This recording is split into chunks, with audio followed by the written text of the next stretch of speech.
We are talking about tics and sleep. And there's a variety of factors that go into sleep. There's a lot of things that we're going to talk about today.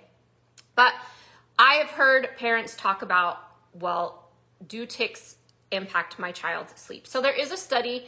It is a 2022 study. Just want to make sure I had the right date. It is a 2022 study. And what they're looking at is basically some current perspectives on tics, Tourette's, any kind of periodic limb movement, what goes on and how that impacts your sleep. And so what they found is that, yes, some people who have, not all, but some people in the study who struggled with tic disorders also struggled with insomnia, different arousal issues. Some people even experienced tics in their sleep. Because of this, they experienced daytime sleepiness, periodic limb movements while they were awake. And then, of course, most of them experienced ADHD, attention deficit hyperactivity disorder. And so with these results and the way that they were studying them, they were using polysomnographic studies. They found that kids, adults, people that they studied had decreased sleep efficiency and increased sleep onset latency, which means that they had a hard time falling asleep.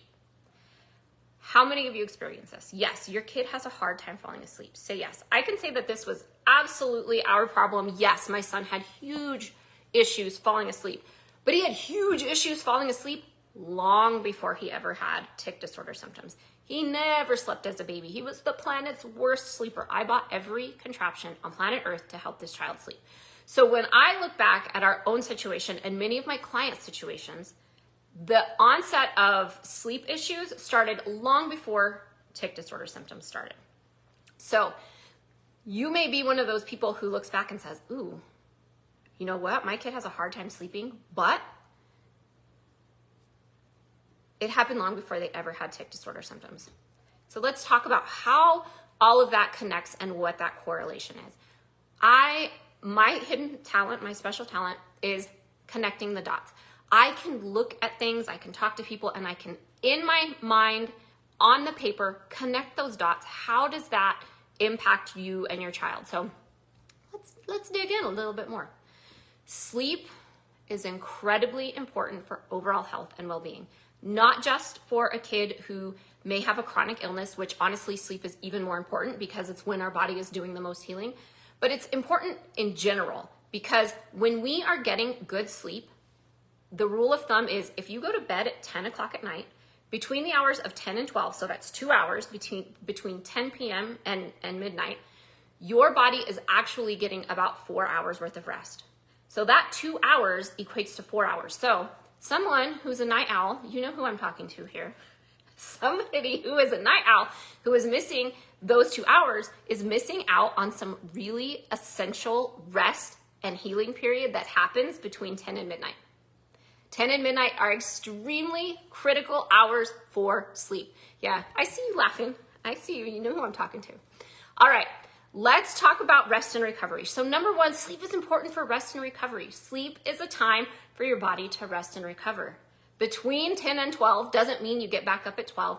Really important for you to get that sleep. During your sleep, your body what? Repairs and regenerates. Repairs and regenerates. Strengthens the immune system. Studies tell us that kids with tics and Tourette's and related disorders have dysregulated immune systems. So if they have dysregulated immune systems, how important is sleep? It strengthens the immune system and re-energizes you for the next day. Something I learned very young as an athlete was how important sleep was to my performance. So I knew that if I was going to get up and be at gymnastics at 5 a.m. and I needed to perform for 4 hours of practice, I had to be asleep at a good hour, no later than about 8:30 or 9, in order to really be able to perform the next day. So sleep is extremely important, extremely important. Next, it's very important for cognitive function. What is cognitive function? It's how you think, how your brain works. Sleep is essential for memory, consideration, learning, problem solving, decision making.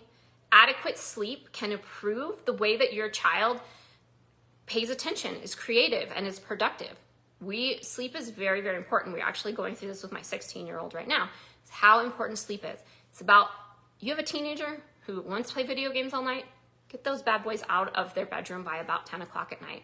Get off their phones. Stop looking at those blue lights because it impacts your circadian rhythm. It impacts your ability the next day to be able to function because you've looked at those blue lights all day. Yeah, I'm also talking to you, Miss I stay up all night and work. Okay. Sleep, number 3, is important for emotional health. Have you ever noticed on nights where you don't sleep, the next day you are a hot mess? You are a wreck? That is completely true for me. If I have a night where I don't sleep, I am a nasty biatch the next day. I am not a nice person because sleep makes such a difference for my mood. Makes a huge difference for your kids' mood too. Very, very huge difference. So I just mentioned that we're going through this with my 16-year-old. And what I was just telling my husband, he was just sitting here on the couch, and I was just telling him that I feel like when he is sleeping and we get the video games out of his room and he's getting the rest he needs, he's a different child. He's absolutely a different child. He's not a giant disagreeable jerk. So huge difference with the sleep. So also really important for physical health. Chronic sleep deprivation is linked to a range of health problems, including obesity, diabetes, heart disease, cardiovascular disease, and again, impaired immune function. If you're letting your kids stay up all night long on their screens because they're like, I can't sleep, you need to start changing their habits. If you are a night owl, your kids are probably night owls, start changing their habits. Get the screens out, read a book before bed, take a relaxing bath, get them in bed by 10 o'clock so that they can rest and heal and repair, okay? Sleep is also very important for hormone regulation. So this is number 5. It's important for hormone regulation. Sleep is critical for regulating the hormones that control your appetite, your metabolism, growth. Your kids are doing a lot of growing during their sleep, and stress response, right? So have you ever had one of those nights where you didn't sleep and the next day you're like, I feel so hungry? Because that impacts your appetite. Your body's stressed, you didn't sleep. Now you're like working everything down because you have this increased appetite. So lack of sleep also can, lead to weight gain and, like I said, a whole bunch of other health problems. So we know how important sleep is in the process of getting our child back on track. And I stress this with so many clients because they're like, well, my kid stays awake on their screen and they don't go to bed till 2 a.m. Stop, full stop. If your child is having sleep issues, that's one of the number 1 things we're gonna work on. So you hear me talk about diet all the time, food. Diet is one piece of the puzzle. If you have a kid who's not sleeping, it's another huge piece of the puzzle. Their body cannot rest and repair and do the things that it needs to do to support their health when they don't sleep. Sleep is critical. So we're gonna talk again, 5 things that impact your sleep: rest and recovery.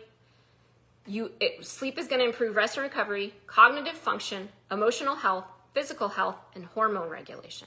Sleep is critical. Hear me, sleep is critical. All right, so I've had some parents, and we talked a little bit about this last week, come to me and say, well, why are tics increased at night? So let's talk about why that happens. There is data and studies on the immune system. You heard me talk about this every single week. Studies tell us that kids with tics and Tourette's have imbalanced immune systems, right? They have imbalanced immune systems. Okay, that's a good study, but why? Why do they have imbalanced immune systems? So when you have an imbalanced immune system, cytokines are an important reaction and piece of your immune system. So when we are looking at that, anyway, what I was saying about the cytokines is we know from data and research that cytokines, which are an important piece of your immune system, are more elevated at night. So if your immune system is out of whack, that cytokine increase is going to happen, and you may see an increase in symptoms at night, like in the evening. There's another factor that plays into that is yes, your immune system may be imbalanced and you may have this rise in cytokines and you may be seeing more symptoms, but something else that happens to a lot of the clients I work with is when we look at genetics, we can see that they have a hard time converting glutamate to GABA. GABA is the calming neurotransmitter that about 4 or 5 in the afternoon, maybe a little earlier for some people, your body starts to convert glutamine to GABA. GABA is that calming neurotransmitter. Yes, guess what? You can buy GABA in a bottle. Doesn't mean you should take it. If you have certain genetic variants, taking GABA will make your brain feel like it is on fire. Taking glutamine will also make your brain feel like it is on fire. So this is where, for me, looking at somebody's genetic predisposition is incredibly key to how well they sleep.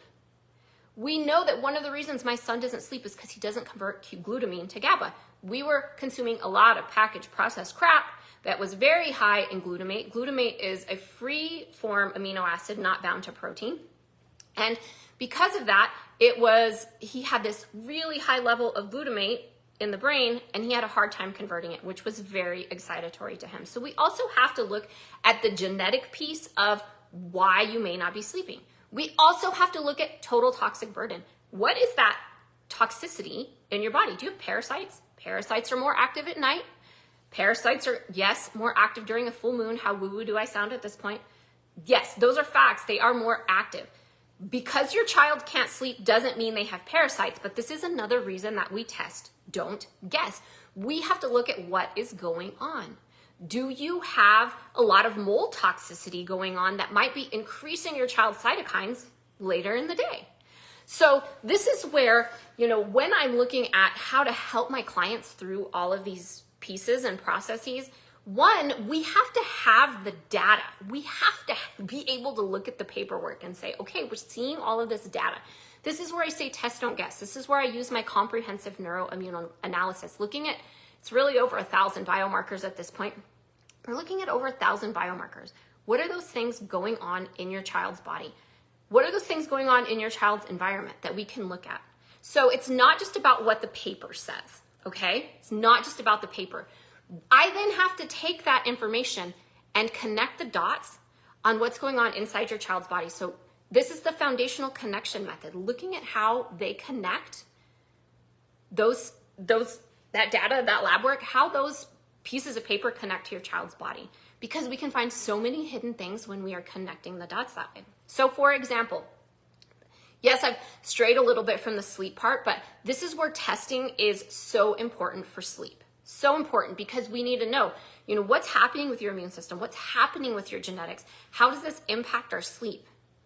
But what I want people to understand is that what we are testing, we are not doing standalone testing. A food sensitivity test is not a good standalone test. I will never look at a food sensitivity test and say, these are your sensitivities, and then not look at anything else. I'm going to look at that food sensitivity test, and then I'm going to clinically correlate it. All right, so you're sensitive to gluten or dairy. How does that play out on your genes? Do you have that genetic predisposition? But also, maybe there's things that are not on your food sensitivity, that maybe you have a lot of mold toxicity, and we're going to pull out certain foods based on your mold toxicity. So what I want parents to know is like, great, you could get a food sensitivity test and you could say, oh, I'm sensitive to gluten and dairy, and take it out. But you might continue to have issues, which was totally the key for us. We were still having issues because we were missing pieces of the puzzle. We were missing that data. If you have a 1,000-piece puzzle, you put it out on your table and you have one piece, you don't know, well, is that a chicken? Is that a fish? Is that a piece of ham? Like, what is that on that one puzzle piece? You have to have all of it together to mesh, to figure out how all of these pieces fit together. So you have to know, when I'm looking at lab work, you are getting this connection. I'm looking at this connection, and then we're creating a plan, an individualized, unique plan. So I have so many parents that reach out and they're like, well, we just want a food sensitivity test.